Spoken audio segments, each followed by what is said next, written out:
അപ്പോൾ ഇത്തവണ ഞങ്ങൾ കുറേ കാര്യങ്ങൾ ചെയ്തിട്ടുണ്ട്. ഒന്ന്, ശബരിമല തീർത്ഥാടകർക്ക്, അവിടെ എത്തുന്ന തീർത്ഥാടകർക്ക്, ലോകത്തിൻ്റെ വിവിധ ഭാഗങ്ങളിൽ നിന്നാണ് അവിടേക്ക് തീർത്ഥാടകർ എത്തുന്നത്, അവരുടെ ജീവനും സ്വത്തിനും പരിരക്ഷ നൽകുവാനുള്ള ഒരു സംവിധാനം ഞങ്ങളിപ്പോൾ ഒരുക്കിയിട്ടുണ്ട്. കഴിഞ്ഞ വർഷം ജനറൽ അവിടെ എത്തുന്ന ഭക്തജനങ്ങളുടെ അപകടമുണ്ടായാൽ അവർക്കൊരു പരിരക്ഷ ഉണ്ടായിരുന്നു. മുൻ വർഷങ്ങളിലൊക്കെ, മുൻവർഷം എന്ന് വെച്ചാൽ കഴിഞ്ഞ വർഷത്തിന് മുൻവർഷങ്ങളിലേക്ക് അതിനൊരു വ്യക്തത ഉണ്ടായിരുന്നില്ല. കഴിഞ്ഞ വർഷം തന്നെ ഞങ്ങൾ അതിനൊരു വ്യക്തത ഉണ്ടാക്കി. അപകടത്തിൽ മരിക്കുന്നവർക്ക്, അതായത് വാഹനാപകടങ്ങളിലായാലും പാമ്പ് കടിയേറ്റായാലും മറ്റെന്തെങ്കിലും അപകടങ്ങൾ, അതായത് അറ്റാക്ക്, ശ്വാസം മുട്ടൽ, അങ്ങനെ ആരോഗ്യ കാരണങ്ങളാൽ അല്ലാതെ മരണപ്പെടുന്നതെല്ലാം ആക്സിഡൻറ്റ് മരണമായിട്ടാണ് കണക്കാക്കുന്നത്.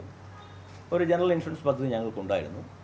5 ലക്ഷം മരണപ്പെട്ടു പോയാൽ, നിർഭാഗ്യവശാൽ മരണപ്പെട്ടു പോയാൽ അവരുടെ ആശ്രിതർക്ക് 5 ലക്ഷം രൂപയും, പിന്നെ ആംബുലൻസ് കേരളത്തിനകത്താണെങ്കിൽ എത്തിക്കുവാൻ 30,000 രൂപയും, കേരളത്തിന് പുറത്താണെങ്കിൽ 1 ലക്ഷം രൂപയും. അത് കഴിഞ്ഞ വർഷമാണ് നമ്മൾ കൃത്യമായ ഒരു മാനദണ്ഡങ്ങളോടുകൂടി നടപ്പിലാക്കിയത്. അത് കേവലം 4 ജില്ലകളിൽ മാത്രമേ ഉണ്ടായിരുന്നുള്ളൂ കഴിഞ്ഞ പ്രാവശ്യം: ആലപ്പുഴ, പത്തനംതിട്ട, ഇടുക്കി, കോട്ടയം.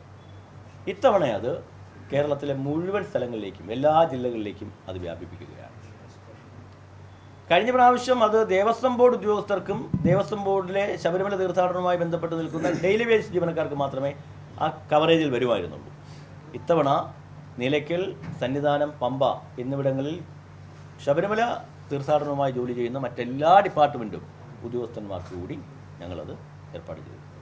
അതാണ് അത് മുഴുവൻ അതിൻ്റെ പിന്നെ പോളിസി കവറേജ്, അതിൻ്റെ ചാർജ് മുഴുവൻ ദേവസ്വം ബോർഡ് നേരിട്ടാണ് വഹിക്കുന്നത്.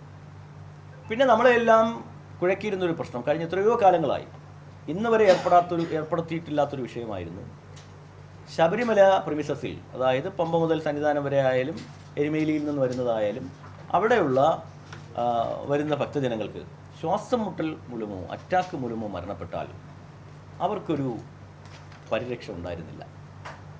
അതിന് കാരണം ജനറൽ ഇൻഷുറൻസും ഹെൽത്ത് ഇൻഷുറൻസും രണ്ടാണ്. ഒരാഴ്ചത്തേക്കോ ഒരു ദിവസത്തേക്കോ വേണ്ടിയിട്ടുള്ള ഹെൽത്ത് പോളിസി ഉണ്ടായിരുന്നില്ല. അതിപ്പോഴും ഇല്ല, ഇൻഷുറൻസ് പോളിസി ഇല്ല. സത്യത്തിൽ അതായിരുന്നു ഏറ്റവും വലിയ അപകടം. കാരണം ഈ അപകടങ്ങളിൽ മരിക്കുന്നത് 7, 8, 10 പേര് മാക്സിമം. കഴിഞ്ഞ ഞങ്ങളുടെ 2 വർഷത്തെ അനുഭവം അനുസരിച്ച് ഒരു 10 പേര്, അതിനപ്പുറം അപകടങ്ങളിൽ നിന്ന് മരണപ്പെടുന്നില്ല. പക്ഷേ ഏറ്റവും കൂടുതൽ മരിക്കുന്നത് അറ്റാക്ക് മൂലവും ശ്വാസം മുട്ടൽ മൂലവുമാണ്. കഴിഞ്ഞ വർഷം 43 പേരായിരുന്നു മരിച്ചത്. കഴിഞ്ഞ വർഷം മണ്ഡല മകരവിളക്ക് മഹോത്സവത്തിന് 48 പേരും പിന്നീട് 10 പേരും കൂടി ആകുമ്പോൾ ഏതാണ്ട് 58 പേർ കഴിഞ്ഞ പ്രാവശ്യം മരണപ്പെട്ടു. അപ്പോൾ അത് ഞങ്ങൾക്ക് അഡ്രസ്സ് ചെയ്യാൻ പറ്റാത്തൊരു വിഷയമായിരുന്നു. എന്താണ് അതിന് വേണ്ടത് എന്ന് ഞങ്ങളിങ്ങനെ കൂലങ്കഷമായി ഫയലുകളൊക്കെ പരിശോധിച്ച് വന്നപ്പോൾ 2011 പുൽമേട് ദുരന്തത്തിൻ്റെ ഭാഗമായി ഒരു പിൽഗ്രിം വെൽഫെയർ ഫണ്ട് രൂപീകരിക്കുവാൻ ബഹുമാനപ്പെട്ട ഹൈക്കോടതിയിലൊരു വിധി ഉണ്ടായിരുന്നു. അത് നമ്മുടെ കമ്മീഷണറുടെ പേരിലും അക്കൗണ്ട്സ് ഓഫീസറുടെ പേരിലും ഒരു പ്രത്യേക അക്കൗണ്ട് രൂപീകരിച്ച് അതിന് നിധിയായി രൂപീകരിക്കണം, സുമനസ്സുകളിൽ നിന്നും സ്പോൺസർഷിപ്പിൽ നിന്നുമൊക്കെ അതിന് പണം കണ്ടെത്താം എന്നും പറഞ്ഞിട്ടുണ്ടായിരുന്നു. ഞങ്ങളത് തപ്പിയെടുത്തു. ഇപ്രാവശ്യം മുതൽ അത് ഞങ്ങൾ ആരംഭിക്കുകയാണ്.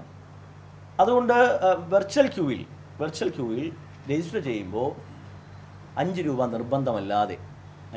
നിർബന്ധമല്ലാതെ ഞങ്ങളത് സ്വീകരിക്കുകയാണ്. ആ നിധിയിലേക്ക് ഞങ്ങളത് മാറ്റുകയാണ്. ആ നിധിയിൽ നിന്നും മരിക്കുന്ന കുടുംബങ്ങളിലെ ആശ്രിതർക്ക് 3 ലക്ഷം രൂപ വീതം, തുടക്കത്തിൽ ഒരു 3 ലക്ഷം രൂപ വീതം കൊടുക്കുവാൻ ഞങ്ങൾ തീരുമാനിച്ചിരിക്കുകയാണ്. അതിപ്പോൾ തുടങ്ങി. അത് ഭക്തർ ഹൃദയപൂർവ്വം സ്വീകരിച്ചിരിക്കുന്നു എന്നുകൂടി നിങ്ങളെ അറിയിക്കുവാൻ ഞങ്ങൾ ഈ അവസരം വിനിയോഗിക്കുകയാണ്. കാരണം ഇപ്പം തന്നെ ഏതാണ്ട് 18 ലക്ഷം ആളുകൾ ഇപ്പോൾ രജിസ്റ്റർ ചെയ്തിരുന്നു. 18 ലക്ഷത്തിൽ പരം ആളുകൾ ഇപ്പോൾ ഓൺലൈനിൽ വെർച്വൽ ക്യൂവിൽ രജിസ്റ്റർ ചെയ്തിരുന്നു. അതിൽ ഏതാണ്ട് 46% പേർ ഇതിൽ പങ്കെടുത്തു, ഇതിൽ ഈ സംഭാവന ചെയ്തു എന്ന് പറയുമ്പോൾ ഏതാണ്ടൊരു 35 ലക്ഷത്തോളം രൂപ ഞങ്ങൾക്ക് ഈ നിധിയിലേക്ക് വന്നു കഴിഞ്ഞു എന്ന് പറയുന്നതിൽ വലിയ സന്തോഷമുണ്ട്. ഏതാണ്ട് 40-45% പേർ ഈ കാര്യങ്ങൾ ഏറ്റെടുത്തിരിക്കുന്നു. നിർബന്ധമല്ലാതെ എന്ന് പറഞ്ഞിട്ട് കൂടി അതിൽ പങ്കാളികളായിരിക്കുന്നു. അപ്പോൾ ഏതാണ്ടൊരു 34-35 ലക്ഷത്തിനടുപ്പിച്ച് രൂപ ഈ നിധിയിലേക്ക് വന്നിരിക്കുന്നു എന്ന് കൂടി പറയുവാൻ ഞങ്ങൾ ആഗ്രഹിക്കുകയാണ്. ഏതാണ്ട് എനിക്ക് തോന്നുന്നു ഈ മൊത്തം പൂർത്തിയായി കഴിയുമ്പോൾ ഇപ്പോൾ ഏതാണ്ട് 12 ദിവസം വരെയുള്ള വെർച്വൽ ക്യൂ പൂർത്തിയായി കഴിഞ്ഞു, ഫുൾ ആയി കഴിഞ്ഞു. ബാക്കി എല്ലാ ദിവസത്തിലേക്ക് ഇങ്ങനെ പോകും. ജനുവരി 10 വരെയാണ് ഞങ്ങളിപ്പോൾ വെർച്വൽ ക്യൂ തുറന്നിരിക്കുന്നത്, ജനുവരി 10 വരെ.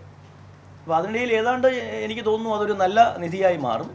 ഞങ്ങൾ മാത്രമല്ല, കഴിഞ്ഞ അവലോകനത്തിൽ ബഹുമാനപ്പെട്ട മുഖ്യമന്ത്രി ഉൾപ്പെടെ അതിനുവേണ്ടി നേതൃത്വം എടുത്തതാണ്. എങ്ങനെയാണ് ഇതിനൊരു പദ്ധതി ഉണ്ടാക്കാൻ കഴിയുമോ എന്ന് ഇൻഷുറൻസ് കമ്പനികളൊക്കെ ആവശ്യപ്പെട്ടതാണ്. അപ്പോൾ അതിനൊരു പരിഹാരമായിട്ടാണ് ബഹുമാനപ്പെട്ട മുഖ്യമന്ത്രിയുടെയും ബഹുമാനപ്പെട്ട ദേവസ്വം വകുപ്പ് മന്ത്രിയുടെയും താല്പര്യവും അവരുടെ ഒരു നിർദ്ദേശവുമൊക്കെ വച്ചിട്ടാണ് ഞങ്ങൾ ഈ പദ്ധതി വിഭാവനം ചെയ്തത്. അത് ക്ലിക്കായി മാറിയതിൽ സന്തോഷമുണ്ട്, ഞങ്ങൾക്കതിൽ അഭിമാനമുണ്ട്.